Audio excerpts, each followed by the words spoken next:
रामराम मंडळी. तर आज आहे रविवार आणि रविवार म्हणलं की मस्तपैकी मटणाचा बेत.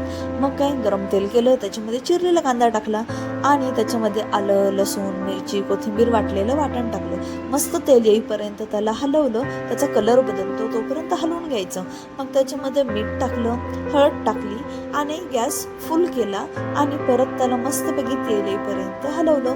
त्यानंतर मटण असं एकदम स्वच्छ धुवून घेतलं आणि टाकून घेतलं. ते पण मस्तपैकी हलवून घ्यायचं, एकजीव करून घ्यायचं.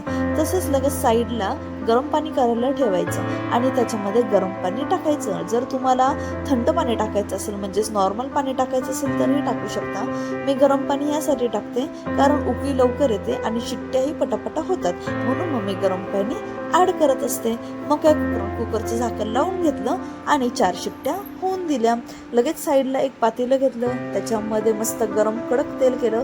त्याच्यामध्ये मिरची मसाला, आपला घरचा मसाला, त्याच्यानंतर धना पावडर हे टाकून घेतलं. हळद टाकायची नाही कारण ऑलरेडी आळणी पाण्याला हळद टाकलेली असते. नंतर मी वाटण टाकून घेतलं आणि तेल येईपर्यंत मस्तपैकी हलवलं. जर तुम्हाला वाटण कसं करते, काय करते, तर माझ्या मागच्या व्हिडिओ बघा, त्याच्यामध्ये मी सांगितलेलं आहे. मग मटण काढून घेतलं, जे आळणी पाणी होतं त्यातलंच फक्त मटण काढून घेतलं आणि मसाल्यामध्ये छान फुल गॅसवर परतून घेतलं.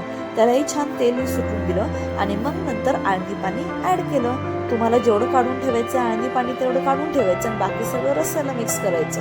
आणि जेवढं पातळ हवंय, केवढं घट्ट हवंय, किती कन्सिस्टन्सी हवी आहे रस्स्याची, त्याप्रमाणे करून घ्यायचं. आणि इथे रेडी झालेले आहे मस्तपैकी तरीवाला रस्सा.